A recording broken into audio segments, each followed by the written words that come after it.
இப்போ குருவுடைய உச்சராசி என்ன நடக்கும்? குருவுன்னே நம்ம ஆளு எல்லா பேரும் என்ன பண்ணுவாங்கன்னா, குரு கொட்டி கொடுப்பார், குரு பார்க்க கொடி நன்மைனா கதையெல்லாம் விடுவாங்க. அப்படிலாம் ஒன்றும் கிடையாது. ஒரு ஜாதகத்தில் ஒரு கெடுதல் நடக்கணும்னா குரு எங்கேயாச்சும் பார்த்தா தான் கெடுதல் நடக்கும்.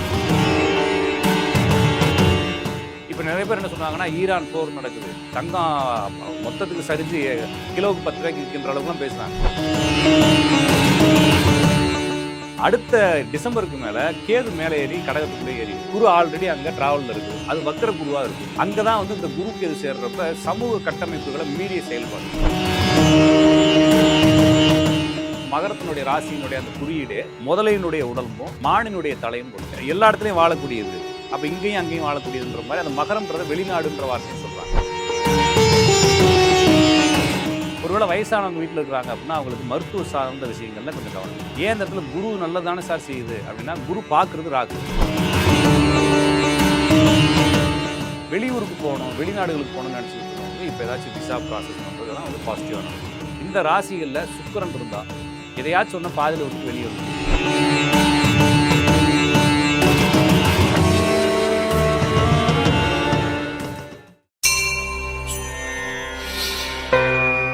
பிரவோக் பக்தி நேயர்களுக்கு வணக்கம். இன்று நம்முடன் ராஜநாடிகா பார்த்திபன் அவர்கள் இணைந்துள்ளார். வணக்கம் சார்.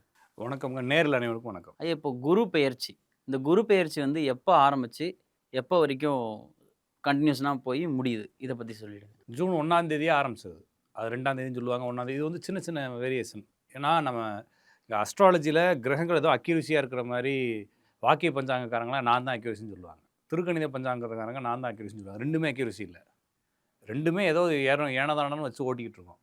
அப்போ இதில் வந்து 1ஆ 2ஆ அப்படின்னா கொஞ்சம் முன்ன பின்ன வேறுபாடு இருக்கும். இது வந்து வெஸ்டர்ன் அஸ்ட்ராலஜியில் போனோம்னா இன்னும் அக்யூரஸியாக நம்ம பார்க்கலாம். ஏன்னா அவங்க இன்னும் அக்யூரஸியாக எடுக்கிறாங்க. அப்போ எப்படி பார்த்தா ஜூன் ஆரம்பிக்கிற டயத்தில் அது அடுத்த ராசிக்கு போயிடுது. இது அப்படியே அடுத்த ராசிக்கு போய் வேகமாக ட்ராவல் ஆகி, ஏன்னா அது வந்து உச்சராசியில் இருக்குது. உச்சராசிங்கிறது என்னென்னா அண்மை செய்மை நிலைன்னு நீங்கள் கூகுளில் பண்ணிங்கன்னா தெரியும். ஒரு கிரகம் வந்து நீள்வட்ட பாதையில் ஒவ்வொரு நடுவில் இருக்கக்கூடிய மையத்தை சுற்றிக்கிட்டு இருக்குது. நடுவில் இருக்கிற மையன்றது சூரியன். அப்போ சூரியனை எல்லா கிரகங்களும் நீள்வட்ட பாதையில் சுற்றுது. அப்போ கெப்லர் லா அப்படின்னு சொல்லி சர்ச் பண்ணி பாருங்கள். கெப்லர் லாவில் ஒரு 3 லா இருக்குது. அது மெயினான லா வந்து ஒரு கிரகம் சுற்றுவட்ட பாதையில் நகரக்கூடிய தூரத்தை மையத்தோடு ஒரு முக்கோணமாக இணைத்தார். அதாவது வந்து இப்படி இவ்வளோ தூரம் நகருதுன்னு வச்சுக்கோங்களேன். இங்கேருந்து ஆரம்பித்து மையத்துக்கு ஒரு கோடு, இங்கேருந்து ஆரம்பித்து இந்த ட்ராவல் ஆன இடம், அப்புறம் மையத்துக்கு ஒரு கோடு, இது முக்கோணமாக மாற்றணும்னு இது ஒரு பரப்பளவு இருக்கு இல்லைங்களா? இந்த பரப்பளவும் இதே போலவே ஒவ்வொரு காலத்துலேயும் குறிப்பிட்ட எத்தனை நாளைக்குன்ற மாதிரி கணக்கு போட்டோம்னா அது ரெண்டும் ஒரே சமப்பரப்பாக தான் இருக்குங்கிறாரு. அப்போ ஒரு 30 நாளில் சூரியன் நம்ம இந்த பக்கமாக இருக்கக்கூடிய குரு இவ்வளோ தூரம் ட்ராவல் ஆகிருக்குன்னு வச்சுக்கோங்களேன். நீள்வட்ட பாதைக்கு தூரமாக போகும்போது அது மெதுவாக ட்ராவல் ஆகும். அப்போ 30 நாளில் இவ்வளோ தூரம் ட்ராவல் ஆனது இங்கே நீள்வட்ட பாதை இவ்வளோ தான் ட்ராவல் ஆகும். அப்போ இதனுடைய தூரத்தை கணக்கு போட்டு நம்ம முக்கோணம் போட்டோம்னா 2 முக்கோணத்தினுடைய பரப்பளவும் சமமாக இருக்கும். இது வந்து கிரகங்களுடைய வேகத்தையும் ஒருங்கிணைச்ச, தூரத்தையும் ஒருங்கிணைச்ச, இதெல்லாம் ஒரு லிங்க் ஆனதுனால இது உச்ச ராசிக்கு போகும்போது ரொம்ப தூரத்தில் இருக்கிற மாதிரி இல்லாமல் பக்கத்தில் இருக்கும். அப்போ ஒரு கிரகம் அண்மையிலே இருக்கும், செய்மையிலே இருக்கும்னு சொல்கிறாங்க. அப்போ அண்மைக்கு வரும்போது உச்சம்னு சொல்கிறாங்க. அப்போ அண்மைக்கு வரும்போது அது கொஞ்சம் வேகமாக போகிற மாதிரி நம்மளுக்கு கண்ணுக்கு தோற்றம் அளிக்கும். அப்போ என்ன ஆகுதுன்னா, அதனால தான் மிதுன ராசியில் இருக்கும்போது திருப்பி கடகத்துக்கு வந்துட்டு திருப்பி போச்சு. இப்போ திருப்பியும் கடகத்துக்கு வந்துட்டு என்ன ஆக போகுது அப்படின்னா சிம்மத்துக்குள்ளே போயிட போகுது டிசம்பரில்.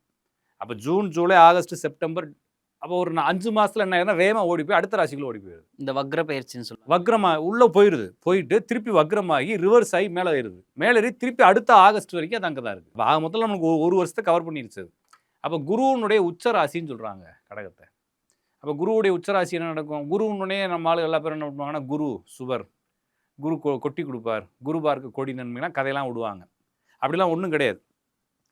ஒரு ஜாதகத்தில் ஒரு கெடுதல் நடக்கணும்னா குரு எங்கேயாச்சும் பார்த்தா தான் கெடுதல் நடக்கும். ஏன்னா அவர் வந்து அதில் போய் அதை உதாரணத்துக்கு நம்ம வந்து இங்கே வந்து ட்ரைனிங்காக வந்திருக்கிறோம். நம்மளை வந்து அந்த ஹாஸ்டல் வார்டன் பார்க்காம இருந்தாருன்னா பிரச்சனையே இல்லை. இல்லைனா அந்த ட்ரைனிங் இன்சார்ஜ் பார்க்காம இருந்தால் பிரச்சனை இல்லை. பார்த்துட்டாருன்னா என்ன ஆகும்? ஸ்ட்ரிக்டாக இருப்பார். அவ்வளோதான். நம்மளுக்கு ஏதாச்சும் ஒரு பனிஷ்மெண்ட் கொடுத்துட்ற மாதிரி இந்த குரு நம்மளை பார்க்காத வரைக்கும் சந்தோஷம். பார்த்துருச்சு அப்படின்னா முரட்டுத்தனமாக நம்மளுக்கு கொண்டு ஏதாவது பனிஷ்மெண்ட்டில் சிக்க வச்சுருன்றனால அந்த குரு வந்து கௌரவத்துக்கான அதிபதி. பொதுவாக ஒரு தனி மனிதனுடைய ஜாதகத்தில் குரு உச்சமாக இருந்தால் அவர் அடிக்கடி அவமானப்பட்டுகிட்டே இருப்பார்.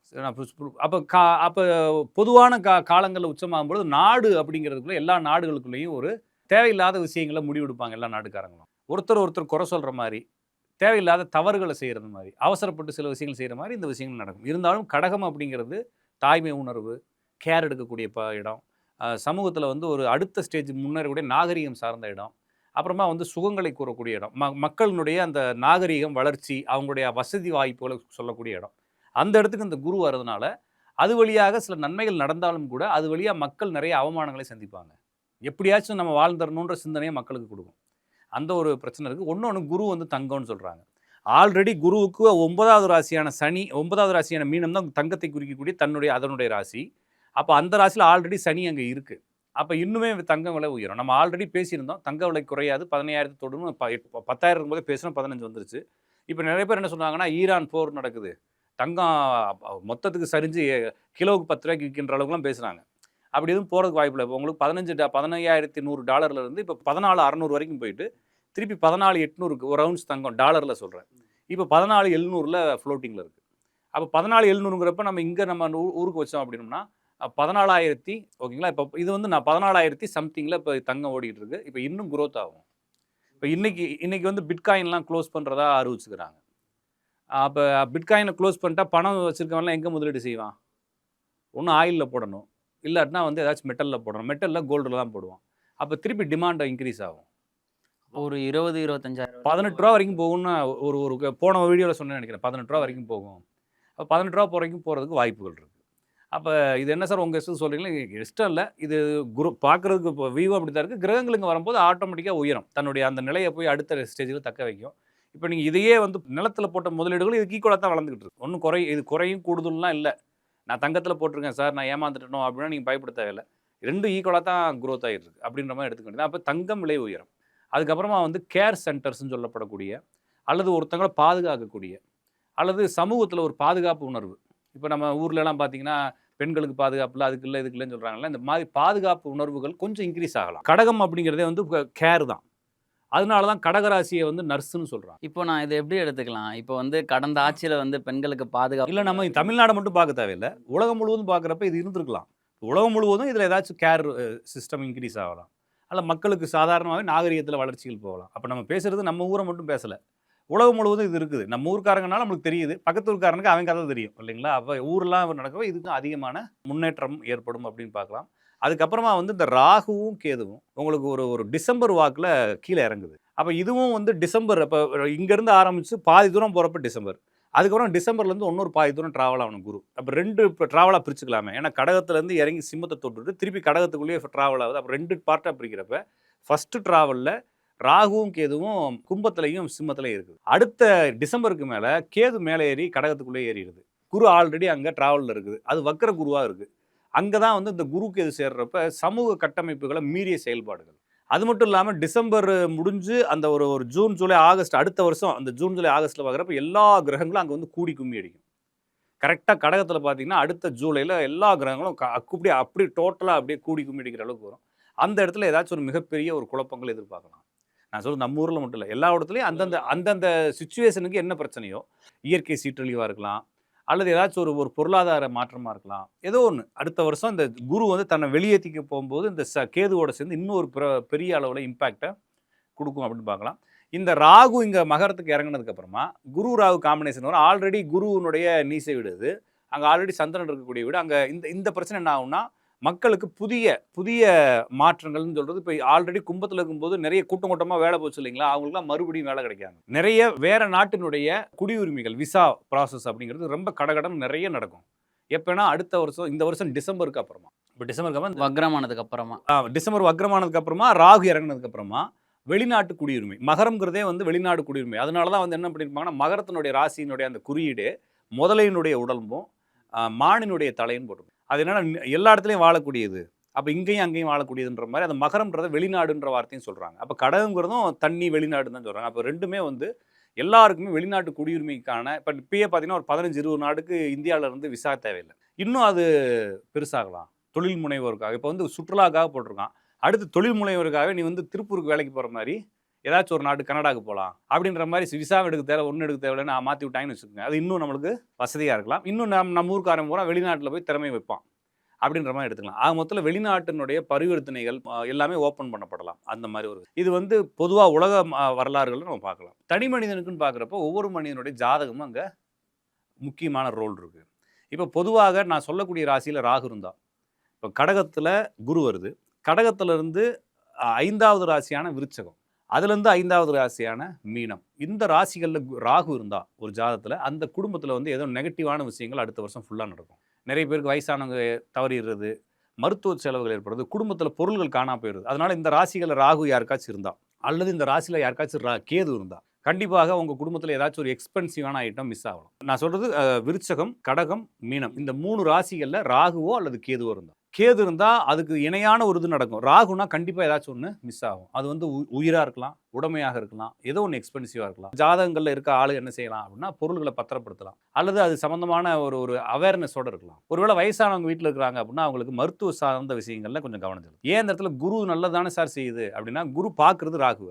குரு பார்க்கிறது கேதுவ. இது வந்து ஒரு நெகட்டிவான விஷயம். நிறைய வீடுகள்ல பார்த்தீங்கன்னா, சின்ன ஒரு 15, 20 வயசு பிள்ளைக இருக்குது அப்படின்னா, அந்த பிள்ளைய கூப்பிட்டு ஓடி கூட போயிரும் யாரையாச்சும். அப்ப இந்த மாரி சம்பவங்கள்லாம் நடக்கிறதுக்கு பார்த்தீங்கன்னா, அந்த குரு ராகு மேல, குரு கேது மேல போறப்போ தான் இந்த மாரி நம்ம எதிர்பார்க்காத மிஸ்ஸிங், நம்ம எதிர்பார்க்காத அ திடீர்னு ஒரு அவமான உணர்வுகள் இதெல்லாம் கிடைக்கும். அப்ப இந்த விஷயங்கள கொஞ்சம் பார்த்துக்கணும். அதுக்கப்புறமா ஒரு ஜாதகத்துல நான் சொல்லக்கூடிய ராசி, அப்ப வந்து கடகம், அதுக்கப்புறமா வந்து கன்னி, விருச்சகம், மகரம், அப்புறமா மீனம். இந்த ராசிகள் அதுக்கப்புறமா வந்து ரிஷபம். இந்த 6 ராசிகள்ல ஒரு ஜாதகத்துல சூரியன் இருந்தா, இதயம் சம்பந்தமான தொந்தரவுகள் யாருக்காச்சும் வீட்ல இருந்தா, அவங்க கண்டிப்பாக சரியான மாத்திரை எடுக்கணும். இல்லாட்டினா ஏதாச்சும் ஒரு ஸ்ட்ரோக் இந்த மாரி விஷயமோ, அல்லது இந்த மஞ்சள் காமாலைன்னு சொல்றாங்க இல்லைங்களா? ஜாண்டிஸ் அது மாரி சில தொந்தரவுகள குடுக்கும். யாருக்காச்சும் அந்த நோய் இருந்தால்.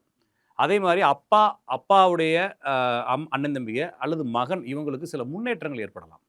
அப்ப இது பாசிட்டிவ் தான். நான் சொல்றது உடல் ரீதியா சில தொந்தரவுகள் ஏற்படும். அப்பாவுக்கு சில முன்னேற்றங்கள குடுக்கலாம். ஒருவேளை இந்த ராசிகள்ல சந்திரன் இருந்தா, ஜாதகர் ஏதாவது ஒரு அவமானத்துக்குள்ள மாட்டிக்கலாம். அப்ப இந்த இடத்துல என்ன செய்யலாம் அப்படின்னா, ஏதாச்சும் பழக்கவழக்கங்களால் கொஞ்சம் ஏதாவது சிக்கலோ, இல்லன்னா நீங்க ஏதாச்சும் முதலீடுகள் செய்றதுல சிக்கலோ ஏதாச்சும் வரலாம். இல்லன்னா ஏதாச்சும் ஒரு இடத்துல சொசைட்டிலயோ, ஒர்க் பண்ணக்கூடத்திலேயே ரொம்ப ஷையா ஃபீல் பண்ற மாரி, ரொம்ப கில்ட்டியா ஃபீல் பண்ற மாரி சில விஷயங்கள செஞ்சு மாட்டிக்குவீங்க. அப்ப என்ன செய்யலாம்னா, இந்த இந்த ஒரு அடுத்து வரக்கூடிய 2, 3 வருஷம் நான் சொன்ன ராசிகள்ல சந்திரன் இருந்தா, அல்லது அந்த ராசிக்காரங்கன்னு சொன்னா கூட ஓகே தான். அந்த அந்த ராசியில சந்திரன் இருந்தா, இவங்களுக்கு சில அவமானங்கள் வரலான்றப்ப, பழக்கமான விஷயத்துல, அப்புறமா வந்து ஒர்க் பண்ணக்கூடிய விஷயத்துல, கொஞ்சம் தேவையில்லாத இல்லீகல் விஷயங்கள் இருக்கு இல்லைங்களா? சில வேலைகள கரெக்ட்டா செஞ்சா சூப்பர். ஆனா கொஞ்சம் ஷார்ட்டா செஞ்சிரலாம். அப்படின்ற மாரி செஞ்சீங்க அப்படின்னா மாட்டிக்க போறீங்க. அப்படின்றதுனால இந்த இடத்துல வந்து தேவையில்லாத விஷயங்கள ஷார்ட்டா செய்றேன், அத செய்றேன், அவனுக்கு போய் ஹெல்ப் பண்றேன் இந்த மாரி பண்ணா கண்டிப்பா கொஞ்சம் ஏமாற்றங்கள் வரலாம்.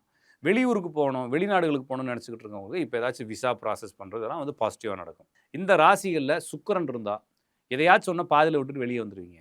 அப்ப இந்த குரு சுக்கிரன பார்க்குறப்ப நல்லது தானேன்னு சொன்னா படிப்ப நிறுத்துறது, பாதியில விட்டுறது, லவ் இருந்தா பிரேக்கப் ஆயிடுறது, வேலைய விட்டு வந்துடுறது.